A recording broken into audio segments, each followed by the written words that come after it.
ਓਂਕਾਰ सतनाम करता पुरख निरभउ निर्वैर अकाल मूरत अजूनी सैभ गुर प्रसाद। वाहिगुरु जी का खालसा वाहिगुरु जी की फतेह। धन धन गुरु ग्रंथ साहब जी महाराज, धन गुरु गोबिंद सिंह साहब सच्चे पातशाह। नदर कर दियो महाराज फूल स्यों अमरी प्रभापन, फूलनहार कहाँ को मूसो। कोई अज दी पौड़ी अगर सुना दे तो उहदी विचार कर सकीए। वाहिगुरु जी। हाँ 33वीं पौड़ी। आखण जोर चुपै नह जोर, जोर ना मंगण देण ना जोर, जोर ना जीवण मरण नह जोर, जोर ना राज माल मानसोर, जोर ना सुरती ज्ञान विचार, जोर ना जुगती छुटै संसार, जिस हथ जोर कर वेखै सोए, नानक उत्तम नीच ना कोए। वाहिगुरु जी। वाहिगुरु जी। धन गुरु नानक साहिब जी महाराज पातशाह जी 32ਵੀਂ पौड़ी ਦੀ ਅਖੀਰਲੀ ਪੰਕਤੀ ਵਿੱਚ ਸਾਨੂੰ ਨਦਰ ਦੀ ਗੱਲ ਚਲਾਉਂਦੇ ਨੇ ਔਰ ਇਉਂ ਲੱਗਦਾ ਹੈ ਕਿ ਉਹ ਉਸੇ ਪੌੜੀ ਦੀ ਉਸ ਪੰਕਤੀ ਦੀ ਵਿਆਖਿਆ 33ਵੀਂ ਪੌੜੀ ਵਿੱਚ ਕਰਦੇ ਨੇ। ਕੁਝ ਕਰੰਸੀਆਂ ਕਿਧਰੇ ਚੱਲਦੀਆਂ ਨਹੀਂ ਹਨ। ਜੇ ਰੁਪਈਆ ਲੈ ਕੇ ਅਮਰੀਕਾ ਚਲੇ ਜਾਓ ਨਹੀਂ ਮੁੱਲ ਪਾਉਣਗੇ, ਉੱਥੇ ਡਾਲਰ ਚੱਲਣਗੇ। ਜਿਹਦਾ ਜ਼ੋਰ ਹੋਏਗਾ ਜ਼ਿਆਦਾ ਉਹਦਾ ਹੀ ਹੁਕਮ ਚੱਲੇਗਾ। ਇਸ ਨਿਰੰਕਾਰ ਨੇ ਸ੍ਰਿਸ਼ਟੀ ਬਣਾਈ ਹੈ, ਉਹਦੇ ਪਿੱਛੇ ਇੱਕੋ ਬਲ ਹੈ, ਉਹ ਨਿਰੰਕਾਰ ਦੀ ਸ਼ਕਤੀ ਪ੍ਰਗਟ ਹੈ। ਸਾਰਿਆਂ ਦੇ ਬਲ ਉਸੇ ਤੋਂ ਆ ਰਹੇ ਨੇ ਜੋ ਸੱਚੇ ਨੇ, ਪਰ ਇੱਕ ਬਲ ਝੂਠਾ ਵੀ ਹੈ। ਜਿਵੇਂ ਜਿਹੜਾ ਬਲ ਮੇਰੇ ਹੰਕਾਰ 'ਤੇ ਆਧਾਰਿਤ ਹੈ, ਉਸ ਬਲ ਦੀ ਕੋਈ ਅਧਿਆਤਮਕ ਤੌਰ 'ਤੇ ਕੋਈ ਮੁੱਲ ਨਹੀਂ ਹੈ। ਅਧਿਆਤਮ ਵਿੱਚ ਕਿਹੜੀ ਚੀਜ਼ਾਂ ਦਾ ਮੁੱਲ ਪੈਂਦਾ ਹੈ? ਸਭ ਤੋਂ ਪਹਿਲਾਂ ਤਾਂ ਅਧਿਆਤਮ ਵਿੱਚ ਸਦਾ ਦੀ ਬਹੁਤ ਅਹਿਮੀਅਤ ਹੈ। ਜਿਹੜੀ ਚੀਜ਼ ਸਮੇਂ ਤੋਂ ਪਾਰ ਨਹੀਂ ਜੀਂਦੀ ਹੈ ਉਹ ਅਧਿਆਤਮਕ ਹੈ ਹੀ ਨਹੀਂ। ਇਸ ਲਈ ਜਿਹੜਾ ਜ਼ੋਰ ਸਦਾ ਨਹੀਂ ਹੈ ਉਹ ਵੀ ਝੂਠਾ ਹੈ। ਜਿਵੇਂ ਮੇਰਾ ਹੰਕਾਰ ਵੀ ਝੂਠਾ ਹੈ।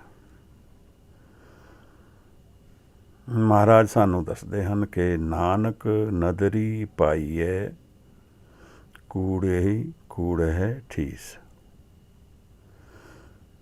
ਜਿਨ੍ਹਾਂ ਨੇ ਉਸ ਦਾ ਦਰਸ਼ਨ ਨਹੀਂ ਦੇਖਿਆ ਹੈ,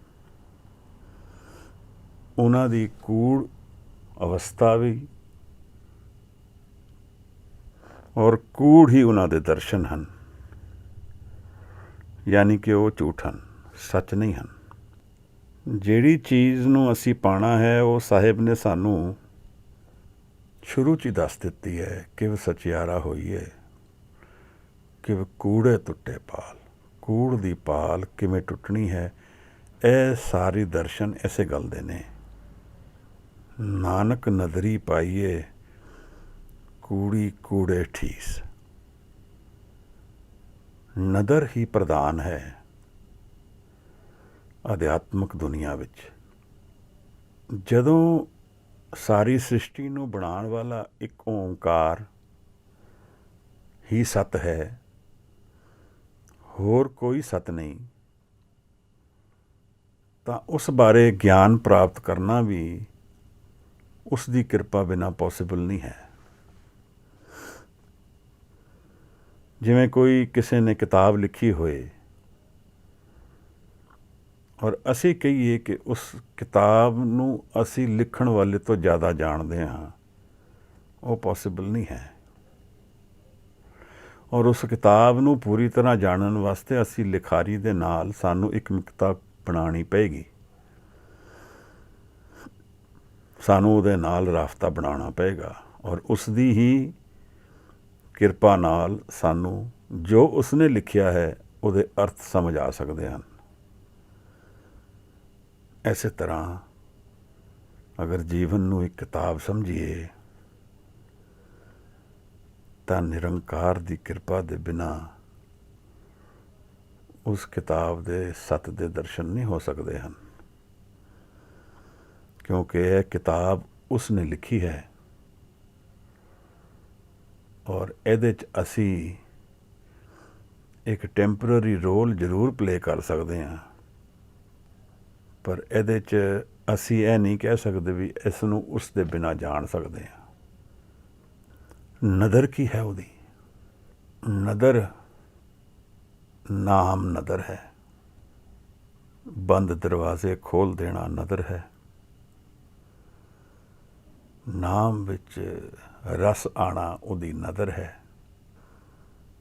ਇਸ ਦੁਨੀਆ ਤੋਂ ਉਸ ਦੁਨੀਆ ਦੇ ਵਿੱਚ ਜਾ ਕੇ ਇਸ ਦੁਨੀਆ ਨੂੰ ਭੁੱਲ ਜਾਣਾ ਉਹਦੀ ਨਦਰ ਦੀ ਨਿਸ਼ਾਨੀ ਹੈ। ਉਸ ਦੇ ਹੁਕਮ ਦਾ ਗਿਆਨ ਕੁਛ ਮੈਨੂੰ ਹੋ ਜਾਏ, ਇਹ ਉਹਦੇ ਹੁਕਮ ਦੀ ਜਾਣ ਪਛਾਣ ਮੈਨੂੰ ਹੋ ਜਾਏ, ਇਹ ਉਸ ਦੀ ਨਦਰ ਦੀ ਨਿਸ਼ਾਨੀ ਹੈ। ਦਰਅਸਲ ਇਹ ਜਿਹੜਾ ਦਰਵਾਜ਼ਾ ਹੈ ਜਿਹਦੇ ਪਿੱਛੇ ਪਾਤਾਲ ਦਾ ਸੱਤ ਛਿਪਿਆ, ਇਵੇਂ ਕਹਿ ਲਈਏ ਕਿ ਪਾਤਾਲ ਸ਼ਾਇਦ ਨਵਾਂ ਗਲਤ ਅੱਖਰ ਹੋ ਜਾਏ। ਜਿਸ ਦਰਵਾਜ਼ੇ ਦੇ ਪਿੱਛੇ ਜੀਵਨ ਦਾ ਸੱਤ ਛਿਪਿਆ ਹੈ, ਸਾਹਿਬ ਸਾਨੂੰ ਇਹਦੇ ਕੁਛ ਸਮਾਂ ਪਹਿਲੇ ਅਸੀਂ ਵਿਚਾਰੀ ਸੀ ਕਿ ਇਹਦੇ ਆਲੇ ਦੁਆਲੇ ਸਾਡੇ ਕਰਮ ਹੀ ਇਸ ਨੂੰ ਬੰਦ ਕਰਕੇ ਬੈਠੇ ਹਨ। ਸਾਡਾ ਕ੍ਰੋਧ, ਸਾਡੀ ਕਾਮਨਾਵਾਂ, ਇਹ ਦਰਬਾਨ ਨੇ ਉਸ ਦਰਵਾਜ਼ੇ ਨੂੰ ਬੰਦ ਕਰਕੇ ਬੈਠੇ ਹਨ। ਦਰਵਾਜ਼ੇ ਨੂੰ ਖੋਲ੍ਹਣ ਦੀ ਕੋਈ ਦੌਰ ਨਹੀਂ ਹੈ। ਸਾਡੀ ਅਪਰੋਚ ਜੀਵਨ ਦੀ ਕੀ ਹੈ, ਉਹ ਬਦਲਣੀ ਜ਼ਰੂਰੀ ਹੈ। ਜਦੋਂ ਜੀਵਨ ਦੀ ਅਪਰੋਚ ਬਦਲੇਗੀ, ਮੁਖ ਮੇਰਾ ਮਨਮੁਖ ਤੋਂ ਗੁਰਮੁਖ ਹੋਏਗਾ, ਜਦੋਂ ਮੈਂ ਸੱਤ ਦੀ ਭਾਲ ਨੂੰ ਨਿਕਲ ਜਾਵਾਂਗਾ, ਸਿੱਖ ਬਣ ਜਾਵਾਂਗਾ, ਟੁਰ ਜਾਵਾਂਗਾ ਸੱਤ ਨੂੰ ਢੂੰਡਣ ਲਈ। ਸਰੀਰਕ ਤੌਰ 'ਤੇ ਨਾ ਵੀ ਜਾਵਾਂ, ਮਾਨਸਿਕ ਤੌਰ 'ਤੇ ਮੈਂ ਉਸ ਸੱਤ ਦੀ ਭਾਲ ਨੂੰ ਜਦੋਂ ਨਿਕਲਾਂਗਾ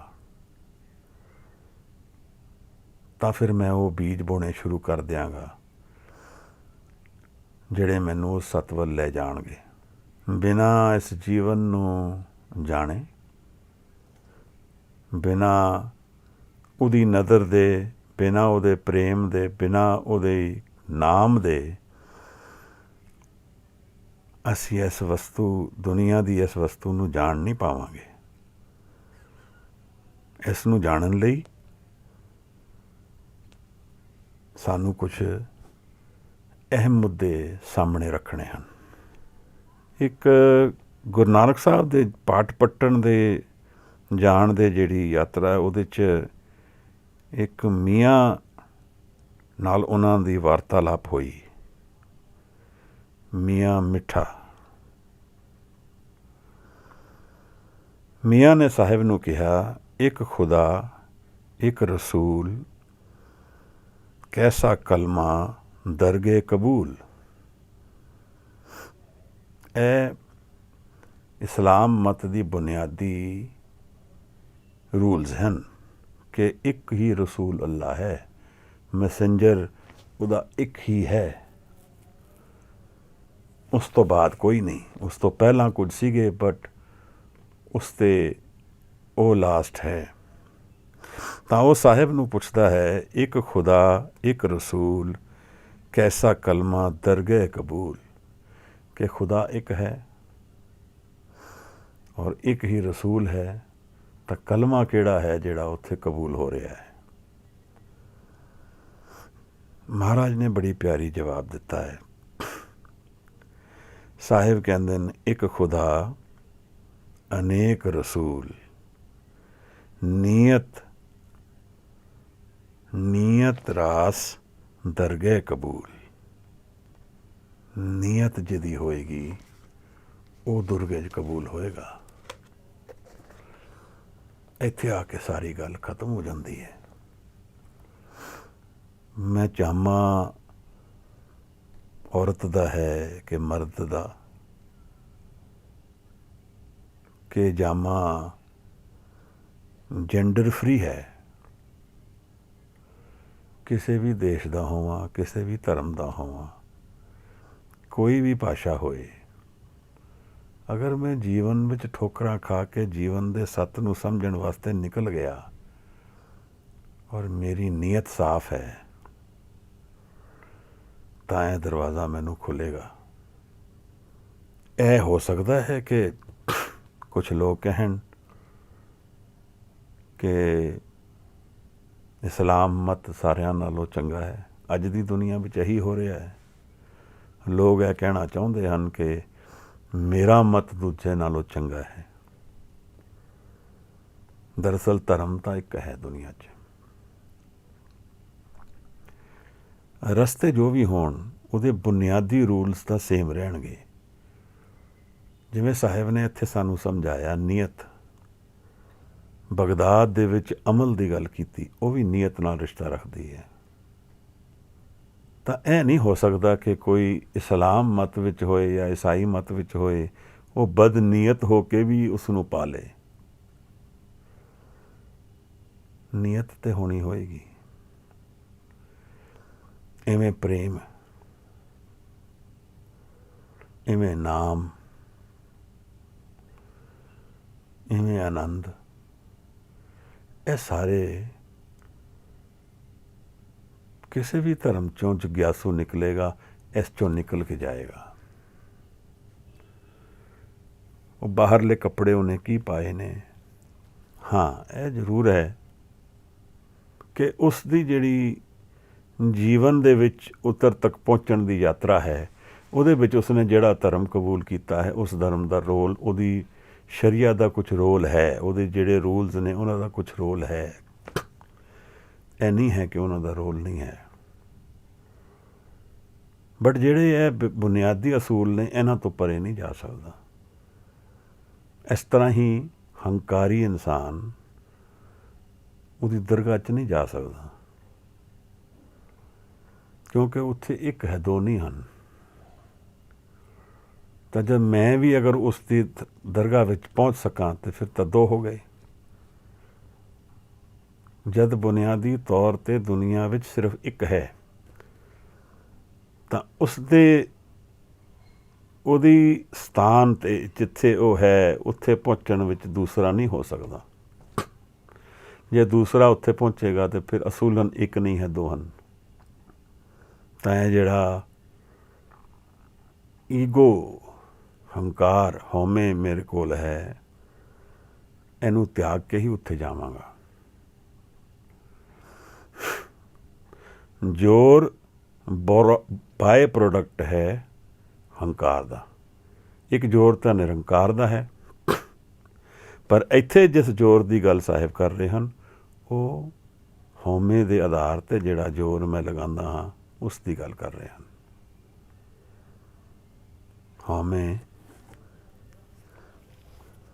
दे कारण मैं जोर लगांदा हाँ, मैं हाँ यह समझ के मैं जोर लगांदा हाँ। तो साहिब ने अज इस पौड़ी च सानू समझाया है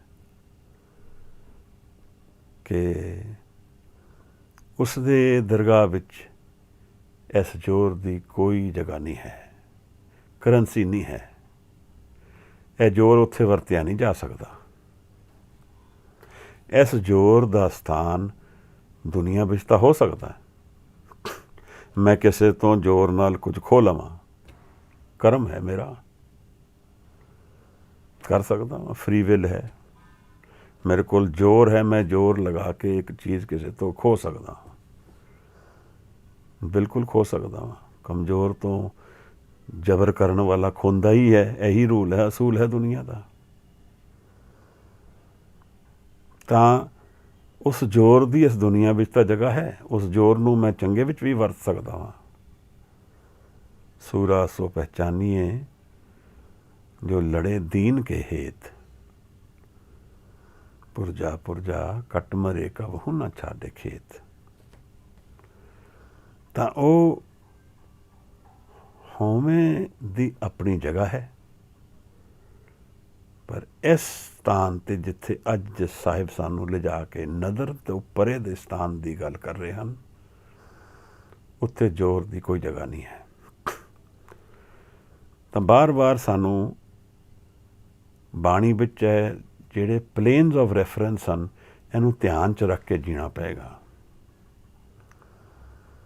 अगर मैं 33ਵੀਂ पौड़ी तो ऐ समझा कि जोर ਵਿੱਚ कोई जगह नहीं है, तो मैं जोर लगा के सवेरे उठा भी ना, जोर लगावां इशनान करा भी ना, जोर लगावां काम भी ना करा, मैं जोर तो ऐ समझिया। जोर की अपनी जगह है और फिजिकल प्लेन ते जोर असी वरतते हाँ, हौमे जोर दे थ्रू वरती जाती है या जोर हौमे दे थ्रू वरतिया जाता है। मैं हाँ इस करके मैं जोर लगाना हाँ, अपने कारोबार च लगाना, अपनी पढ़ाई च लगाना, अपने परिवार च लगाना, परिवार ते बाहर लगाना। पंथ विच भी जोर लगता है, चंगे करन वास्ते भी, माड़े करन वास्ते भी जोर लगता है। तो इस तरह चंगे और माड़े कर्म भी जोर नाल हो रहे हैं। पर अगर इस नूं असी अध्यात्मक जीवन ਵੱਲ ਲੈ ਜਾਈਏ ਤਾਂ ਉੱਥੇ ਜ਼ੋਰ ਦੀ ਕੋਈ ਜਗ੍ਹਾ ਨਹੀਂ ਹੈ, ਕਿਉਂਕਿ ਹੰਕਾਰ ਦਾ ਝੋਲਾ ਤਾਂ ਉਤਾਰ ਕੇ ਅੰਦਰ ਜਾਣਾ ਪਏਗਾ। ਉੱਥੇ ਜ਼ੋਰ ਵੀ ਸਾਨੂੰ ਬਾਹਰ ਹੀ ਛੱਡਣਾ ਪਏਗਾ। ਨੀਅਤ ਦੇ ਉੱਤੇ ਸਭ ਡਿਪੈਂਡ ਕਰਦਾ ਹੈ। ਜਿਵੇਂ ਅਸੀਂ ਇਹ ਵਿਚਾਰਦੇ ਹਾਂ, ਅਸੀਂ ਬਾਣੀ ਵਿਚਾਰਦੇ ਹਾਂ, ਬਾਣੀ ਦਾ ਅਭਿਆਸ ਕਰਦੇ ਹਾਂ, ਸਾਡੇ ਮਨ ਦੀ ਨੀਅਤ ਕੀ ਹੈ, ਉਸ ਅਨੁਸਾਰ ਬਾਣੀ ਅਸਰ ਕਰੇਗੀ ਮੇਰੇ ਮਨ 'ਤੇ। ਔਰ ਨੀਅਤ ਦਾ ਟੈਸਟ ਤਾਂ ਲਗਾਤਾਰ ਹੁੰਦਾ ਰਹਿੰਦਾ ਹੈ ਸਾਡੇ ਜੀਵਨ ਵਿੱਚ, ਅਧਿਆਤਮਿਕ ਜੀਵਨ ਵਿੱਚ ਵੀ ਔਰ घरेलू जीवन विच भी, हलत और पलत दोनों विच यह हुंदा रहिंदा टेस्ट के जीवन की है, जीवन दे विच जोर कित्थे लगना है। जोर दी जगह है, इस तरह नहीं है भी नहीं है, पर अध्यात्मक दुनिया विच उहदी कोई जगह नहीं है। महाराज कहंदे ने आखण जोर चुपे न जोर। जोर नाल असी उसका नां नहीं आख सकते हाँ, असी उसनों नहीं आख सकते हाँ, जोर नाल असी चुप भी नहीं हो सकते हाँ। साइकोलॉजी विच एक बड़ा सिंपल रूल है कि जिस चीज़ नूं असी सप्रैस करांगे मन दे अंदर, वो उतना वधेगी। तो यह जोर है। कामना नूं दबाण दी कोशिश करांगे तो कामना वधेगी, क्रोध नूं दबाण दी कोशिश करांगे क्रोध वधेगा। ਇਹ ਚੀਜ਼ਾਂ ਜੜੋਂ ਤਾਂ ਕੱਟੀਆਂ ਜਾ ਸਕਦੀਆਂ ਨੇ, ਪਰ ਜ਼ੋਰ ਇਹਨਾਂ ਦੀ ਕਰੰਸੀ ਨਹੀਂ ਹੈ। ਆਖਣ ਜ਼ੋਰ ਚੁੱਪ ਹੈ ਨਾ ਜ਼ੋਰ, ਨਾ ਇਹ ਮਨ ਚੁੱਪੇਗਾ, ना मैं चुप हो सकदा जोर नाल। जोर लगाण नाल ना मैं बोल सकदा उहदा नाम, ना मैं चुप हो सकदा, ना मेरा मन चुप हो सकदा। जोर ना मंगण, देण ना जोर। ਨਾ ਤੇ ਜ਼ੋਰ ਨਾਲ ਮੰਗਿਆ ਜਾ ਸਕਦਾ ਹੈ, ਉਸ ਨੂੰ ਹੁਕਮ ਨਹੀਂ ਕਰ ਸਕਦੇ ਅਸੀਂ। ਸਾਡਾ ਕੋਈ ਜ਼ੋਰ ਨਹੀਂ ਹੈ। ਇੱਕ ਤਰ੍ਹਾਂ ਦੇਖਿਆ ਜਾਏ ਤੇ ਜੋ ਮੈਂ ਆਖ ਰਿਹਾ ਹਾਂ ਉਹ ਵੀ ਉਹਦਾ ਹੀ ਜ਼ੋਰ ਹੈ। ਜੇ ਮੈਂ ਚੁੱਪ ਹੋ ਰਿਹਾ ਹਾਂ ਤਾਂ ਵੀ ਉਹਦਾ ਹੀ ਜ਼ੋਰ ਹੈ, ਮੇਰਾ ਜ਼ੋਰ ਨਹੀਂ ਹੈ। ਜ਼ੋਰ ਨਾ ਮੰਗਣ ਦੇਣ ਨਾ ਜ਼ੋਰ, ਨਾ ਮੈਂ ਮੰਗ ਸਕਦਾ ਹਾਂ ਜ਼ੋਰ ਨਾਲ। ਇੱਥੇ ਅਰਦਾਸ ਦੀ ਜਗ੍ਹਾ ਆ ਜਾਂਦੀ ਹੈ। ਅਰਦਾਸ ਵਿੱਚ ਕੋਈ ਜ਼ੋਰ ਨਹੀਂ ਹੈ, ਨਿਮਰਤਾ ਹੈ। ਅਰਦਾਸ ਵਿੱਚ ਇੱਕ ਸਰੈਂਡਰ ਹੈ। ਮੈਂ ਆਪਣੇ ਆਪ ਨੂੰ ਛੱਡ ਦਿੰਦਾ ਹਾਂ, ਲੈਟ ਗੋ ਕਰ ਦਿੰਦਾ ਹਾਂ। ਮੈਂ ਆਪਣੇ ਆਪ ਦਾ ਅਰਪਣ ਕਰਕੇ ਅਰਦਾਸ ਸ਼ੁਰੂ ਕਰਦਾ ਹਾਂ। ਅਰਜ਼ ਦਸਤ ਤਾਂ ਇੱਕ ਤਰ੍ਹਾਂ ਅਰਜ਼ ਕਰਨਾ ਹਜ਼ੂਰ ਨੂੰ, ਆਪਣੇ ਆਪ ਨੂੰ ਤਿਆਗ ਦੇਣਾ ਹੈ। ਆਪਣੀ ਅਰਦਾਸ ਵਿੱਚ ਨਿਰੰਕਾਰ ਦੇ ਧਿਆਨ ਵਿੱਚ ਲੀਨ ਹੋ ਜਾਣਾ, ਹਉਮੈ ਤੋਂ ਪਰੇ ਜਾਣਾ ਹੈ। ਸਾਹਿਬ ਦੇ ਅੱਗੇ ਅਰਜ਼ ਕਰਨਾ ਇੱਕ ਤਰ੍ਹਾਂ ਉਹਦੀ ਹਜ਼ੂਰੀ ਵਿੱਚ ਖੜੇ ਹੋ ਜਾਣਾ ਹੀ ਅਰਜ਼ ਕਰਨਾ ਹੈ। ਬੋਲੀਏ ਕਿ ਨਾ ਬੋਲੀਏ, ਇਹ ਜਿਹੜੀ ਸਾਡੇ ਇਮੋਸ਼ਨਲ ਦੁਆਰ ਹੈ, ਇਸ ਇਮੋਸ਼ਨਲ ਦੁਆਰ ਦੀ ਐਨਰਜੀ ਨੂੰ ਅਸੀਂ ਵਰਤ ਸਕਦੇ ਹਾਂ। ਆਪਣੇ ਆਪ ਜਿਹਦਾ ਕੋਈ ਸਥਾਨ ਨਹੀਂ ਹੈ। ਜਿਵੇਂ ਮੈਂ ਦੁਖੀ ਹੋਇਆ, ਪਰੇਸ਼ਾਨ ਹੋਇਆ, ਉਸ ਐਨਰਜੀ ਤੋਂ ਮੈਂ ਕੀ ਕਰਦਾ ਵਾਂ ਉਹ ਰੈਲੇਵੈਂਟ ਹੋ ਜਾਂਦਾ ਹੈ।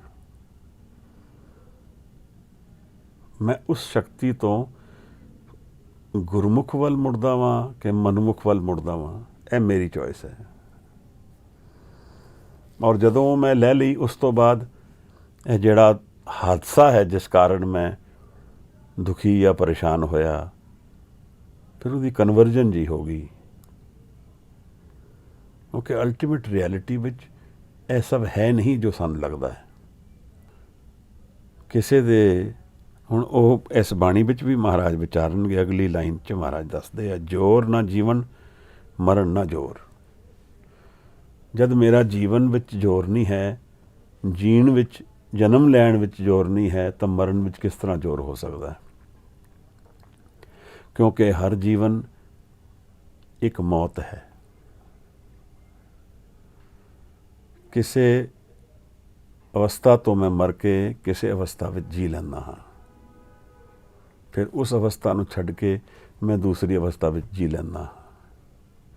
ਨਾ ਕੋਈ ਜਨਮਿਆ, ਨਾ ਕੋਈ ਮਰਿਆ। ਇਹ ਤੇ ਸਾਹਿਬ ਸਾਨੂੰ ਸਮਝਾਉਂਦੇ ਹਨ ਕਿ ਖੇਲ ਹੈ। ਪਰ ਜਿਹੜੇ ਹੁਕਮ ਵਿੱਚ ਉਸ ਨਿਰੰਕਾਰ ਨੇ ਸਾਰੀ ਸ੍ਰਿਸ਼ਟੀ ਨੂੰ ਬੰਨ੍ਹਿਆ ਹੈ, ਉਹਦੇ ਵਿੱਚ ਮਰਨਾ, ਜੀਣਾ, ਆਖਣਾ, ਚੁੱਪ ਰਹਿਣਾ, ਜ਼ੋਰ ਮੰਗਣ ਔਰ ਦੇਣਾ, ਇਹ ਸਾਰਾ ਹੁਕਮ ਦੇ ਵਿੱਚ ਬੰਨ੍ਹਿਆ ਹੋਇਆ ਹੈ।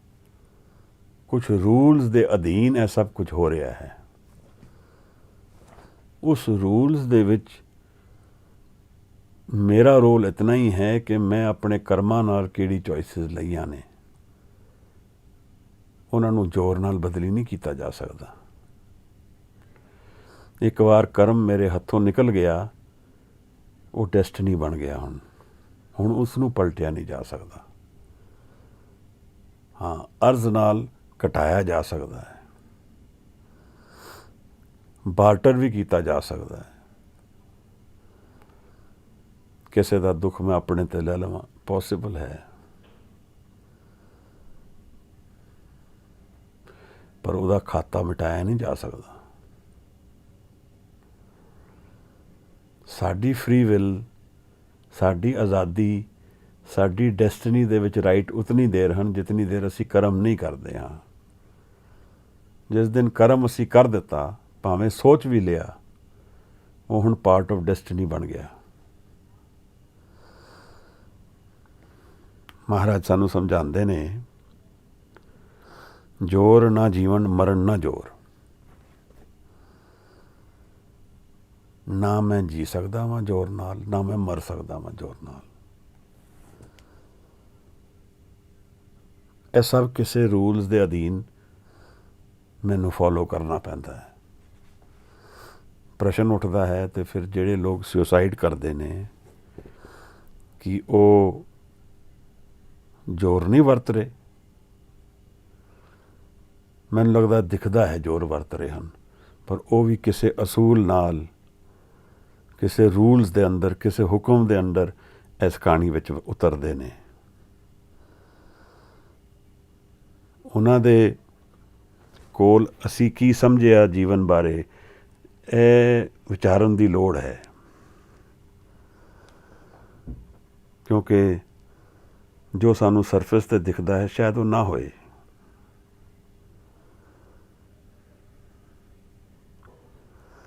ਮਹਾਰਾਜ ਸਾਨੂੰ ਹੁਣ ਦੱਸਦੇ ਨੇ ਕਿ ਜ਼ੋਰ ਨਾ ਜੀਵਨ, ਮਰਨ ਨਾ ਜ਼ੋਰ, ਜ਼ੋਰ ਨਾ ਰਾਜ, ਮਾਲ ਮਨ ਸੋਰ। ਨਾ ਤਾਂ ਜ਼ੋਰ ਨਾਲ ਮੈਨੂੰ ਰਾਜ ਮਿਲੇਗਾ, ਇਹ ਸੋਰ ਨੂੰ ਸ਼ੋਰ ਪੜ੍ਹਿਆ ਹੈ ਗਿਆਨੀਆਂ ਨੇ ਕਿ ਸ਼ੋਰ ਜਿਹੜਾ ਹੈ, ਮਾਲ ਦੁਨੀਆ ਦਾ, ਇਸ ਮਾਲ ਦਾ ਸ਼ੋਰ ਮੇਰੇ ਮਨ ਵਿੱਚ ਲਗਾਤਾਰ ਚੱਲਦਾ ਰਹਿੰਦਾ ਹੈ। ਜ਼ੋਰ ਨਾ ਰਾਜ, ਮਾਲ ਮਨ ਸ਼ੋਰ। ਰਾਜ ਔਰ ਮਾਲ ਅਸੀਂ ਸਾਰੇ ਲੱਭਦੇ ਹਾਂ, ਕਿੱਥੇ ਰਾਜ ਲੱਭ ਜੇ, ਕਿੱਥੇ ਮਾਲ ਲੱਭ ਜੇ, ਇਹਦਾ ਸ਼ੋਰ ਮੇਰੇ ਮਨ ਵਿੱਚ ਲਗਾਤਾਰ ਚੱਲਦਾ ਰਹਿੰਦਾ ਹੈ। ਪ੍ਰੋਫਿਟ ਲੱਭਦੇ ਹਾਂ ਅਸੀਂ, ਮੁਨਾਫਾ ਲੱਭਦੇ ਹਾਂ, ਉਹ ਕਿੱਥੇ ਲੱਭ ਰਹੇ ਹਾਂ, ਕਿੱਥੇ ਲੱਭਣਾ ਚਾਹੀਦਾ ਹੈ, ਇਹ ਵਿਚਾਰ ਅਲੱਗ ਨੇ। ਪਰ ਸਾਹਿਬ ਸਾਨੂੰ ਸਮਝਾ ਰਹੇ ਹਨ ਕਿ ਜ਼ੋਰ ਜਿਹੜਾ ਹੈ ਉਹਦੇ ਨਾਲ ਨਾ ਤਾਂ ਰਾਜ ਮਿਲੇਗਾ, ਨਾ ਮਾਲ ਮਿਲੇਗਾ, ਔਰ ਜਿਹੜਾ ਇਹਦਾ ਸ਼ੋਰ ਸਾਡੇ ਸਾਰਿਆਂ ਦੇ ਮਨਾਂ ਵਿੱਚ ਅੰਦਰ ਚੱਲਦਾ ਰਹਿੰਦਾ ਹੈ। ਤਾਂ ਇਹ ਰਾਜ ਔਰ ਮਾਲ ਫਿਰ ਕਿਸ ਤਰ੍ਹਾਂ ਮਿਲਦਾ ਹੈ? ਇਹ ਕਿਸੇ ਹੁਕਮ ਦੇ ਅੰਦਰ, ਕੁਝ ਬਣੇ ਹੋਏ ਰੂਲਸ ਦੇ ਅੰਦਰ, ਕੁਝ ਬਣੇ ਹੋਏ ਕਾਨੂੰਨ ਦੇ ਅੰਦਰ, ਹੁਕਮ ਜਿਸ ਨੂੰ ਅਸੀਂ ਕਹਿੰਦੇ ਹਾਂ, ਉਸ ਦੇ ਅੰਦਰ ਰਾਜ ਔਰ ਮਾਲ ਔਰ ਮਨ ਮਿਲਦਾ ਹੈ, ਜਿਹੜਾ ਸਾਡਾ ਕਰਮਾਂ ਤੋਂ ਡਿਕਟੇਟ ਹੁੰਦਾ ਹੈ। ਤਾਂ ਸਾਹਿਬ ਸਮਝਾਉਂਦੇ ਨੇ ਕਿ ਜ਼ੋਰ ਨਾ ਸੁਰਤੀ ਗਿਆਨ ਵਿਚਾਰ। ਜੇ ਕਿਸੇ ਨੂੰ ਲੱਗਦਾ ਹੈ ਕਿ ਮੈਂ ਸੁਰਤ ਕਰ ਲਵਾਂਗਾ ਜ਼ੋਰ ਨਾਲ, ਇਤਨੇ ਜਾਪ ਕਰਕੇ, ਇਤਨੀ ਮਾਲਾਂ ਫੇਰ ਕੇ ਮੇਰੀ ਸੁਰਤ ਇਕਾਗਰ ਹੋ ਜਾਏਗੀ, ਮੈਂ ਸੁਰਤ ਵਿੱਚ ਗਿਆਨ ਵਾਂਗ ਹੋ ਜਾਵਾਂਗਾ, ਇਹ ਸਭ ਉਹਦੀ ਨਜ਼ਰ ਦੀ ਖੇਡਾਂ ਨੇ, ਔਰ ਉਹ ਸਾਡੀ ਤਿਆਰੀ ਇਹਦੇ 'ਚ ਹੋ ਸਕਦੀ ਹੈ, ਪਰ ਨਜ਼ਰ ਉਸੇ ਦੀ ਹੈ। ਉਹਦੀ ਮਰਜ਼ੀ ਦੇ ਬਿਨਾਂ ਅਸੀਂ ਧੱਕੇ ਨਾਲ ਦਰਵਾਜ਼ੇ ਨਹੀਂ ਖੋਲ੍ਹ ਸਕਦੇ। ਯੋਗ ਮਤ ਹੈ ਜ਼ਰੂਰ ਕਹਿੰਦਾ ਹੈ ਕਿ ਖੋਲ੍ਹ ਸਕਦੇ ਹਾਂ, ਤਾਂ ਸਿੱਖ ਮਤ ਔਰ ਯੋਗ ਮਤ ਵਿੱਚ ਇਹ ਫਰਕ ਹੈ। ਈਵਨ ਬੁੱਧਿਜ਼ਮ ਵਿੱਚ ਮੈਂ ਜਦੋਂ ਸਟੱਡੀ ਕੀਤਾ ਤੇ ਇਹ ਜਿਹੜੇ ਲਾਮਾ ਉੱਪਰ ਬੈਠਦੇ ਨੇ ਮੋਨੈਸਟਰੀਜ਼ ਵਿੱਚ, ਉੱਥੇ ਵੀ ਉਹ ਜ਼ੋਰ ਨਾਲ ਕਹਿ ਰਹੇ ਨੇ ਅਸੀਂ ਖੋਲ੍ਹ ਦਿਆਂਗੇ। ਪਰ ਗੁਰੂ ਨਾਨਕ ਸਾਹਿਬ ਨੇ ਸਾਨੂੰ ਬਾਣੀ ਵਿੱਚ ਇੱਕ fundamental rules of life share ਕੀਤੇ ਨੇ ਸਾਡੇ ਨਾਲ। ਉਹਦੇ 'ਚ ਗੁਰਪ੍ਰਸਾਦ ਇੱਕ ਬਹੁਤ ਹੀ ਗਹਿਨ ਔਰ ਡੂੰਘਾ ਵਿਚਾਰ ਹੈ। ਗੁਰਪ੍ਰਸਾਦ ਦੇ ਬਿਨਾਂ ਨਿਰੰਕਾਰ ਦੇ ਘਰ ਵਿੱਚ ਜਾਣਾ ਪੋਸੀਬਲ ਨਹੀਂ ਹੈ। ਹਾਂ, ਅਸੀਂ ਉੱਥੇ ਦੁਹਾਰ ਲਗਾ ਸਕਦੇ ਹਾਂ, ਭਗੋ ਨਾਨਕ ਅਰਦਾਸ ਆਵਾਜ਼ ਤੇ ਮਾਰ ਸਕਦੇ ਹਾਂ, ਪੇਸ਼ ਦਰਵੇਸ਼ ਬੰਦਾ, ਕਿ ਸਾਨੂੰ ਦਰਵੇਸ਼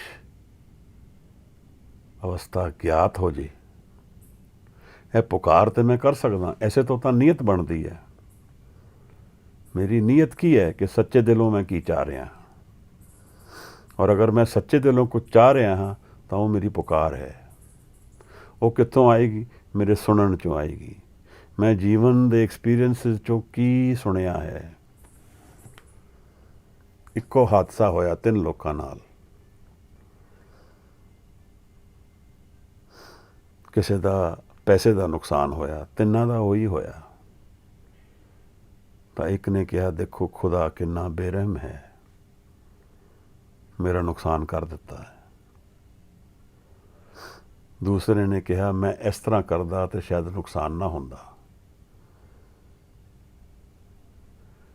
ਤੀਸਰੇ ਨੇ ਕਿਹਾ, ਇਹ ਤੇ ਉਹਦੀ ਖੇਡ ਹੈ, ਕੋਸ਼ਿਸ਼ ਤੇ ਮੈਂ ਵੀ ਕੀਤੀ ਸੀ ਕਿ ਨੁਕਸਾਨ ਨਾ ਹੋਏ, ਪਰ ਹੁਕਮ ਹੈ। ਇਸ ਨੂੰ ਇਸ ਤਰ੍ਹਾਂ ਹੀ ਮੰਨੀਏ ਕਿ ਜਿਵੇਂ ਇਹ ਲਾਭ ਹੋਇਆ ਹੈ। ਇਹ ਤਿੰਨੋਂ ਫਰਕ ਐਕਸਪੀਰੀਅੰਸਿਸ ਹਨ। ਤਿੰਨੋਂ ਅਲੱਗ-ਅਲੱਗ ਤਰੀਕਿਆਂ ਨਾਲ ਮਨ ਦੇ ਵਿੱਚ ਪ੍ਰਤੀਬਿੰਬ ਛੱਡਣਗੇ।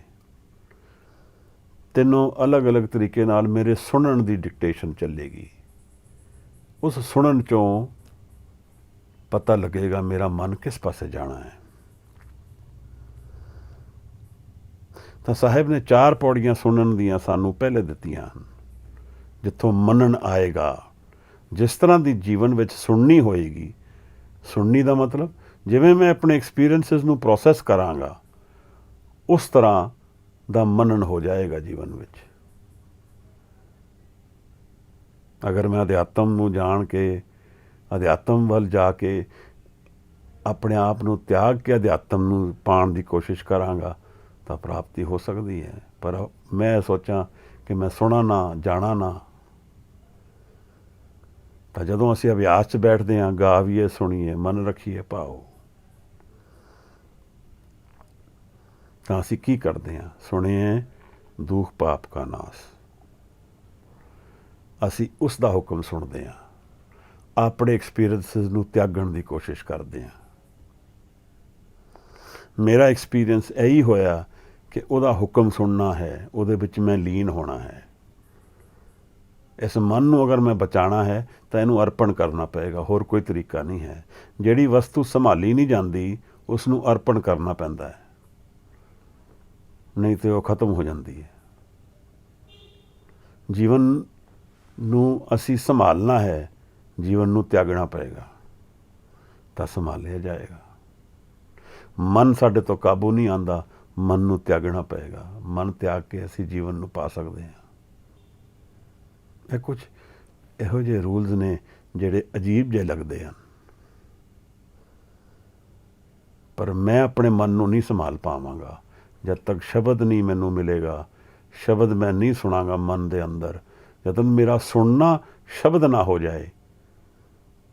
ਆਪਣੇ ਸੁਣਨ ਦੇ ਐਕਸਪੀਰੀਅੰਸ 'ਚੋਂ ਸ਼ਬਦ ਦੇ ਮੰਨਣ ਵਿੱਚ ਮੈਂ ਨਾ ਉਤਰਾਂ, ਤਦ ਤੱਕ ਮੇਰਾ ਮਨ ਕਾਬੂ 'ਚ ਨਹੀਂ ਆਏਗਾ। ਉਹਦੇ ਬਾਅਦ ਵੀ ਸਮਾਂ ਲੱਗਦਾ ਹੈ, ਪਰ ਟੁਰ ਪਏ ਤਾਂ ਸਾਹਿਬ ਦੱਸਦੇ ਨੇ ਕਿ ਜੋਰ ਨਾ ਰਾਜ ਮਾਲ ਮਨ ਸ਼ੋਰ, ਜੋਰ ਨਾ ਸੁਰਤੀ ਗਿਆਨ ਵਿਚਾਰ। ਨਾ ਤਾਂ ਸੁਰਤ ਵਿੱਚ ਗਿਆਨ ਆਏਗਾ, ਨਾ ਉਹਦੀ ਵਿਚਾਰ ਆ ਸਕਦੀ ਹੈ ਜ਼ੋਰ ਨਾਲ।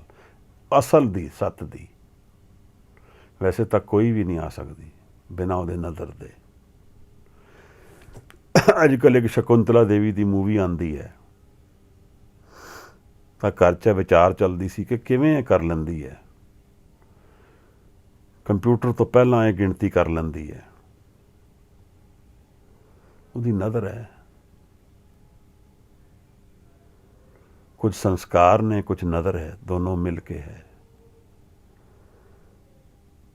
ਪਰ ਇਹੋ ਜਿਹੀ ਨਜ਼ਰ ਦਾ ਕੋਈ ਬਹੁਤਾ ਜ਼ਿਆਦਾ ਲਾਭ ਨਹੀਂ ਹੈ।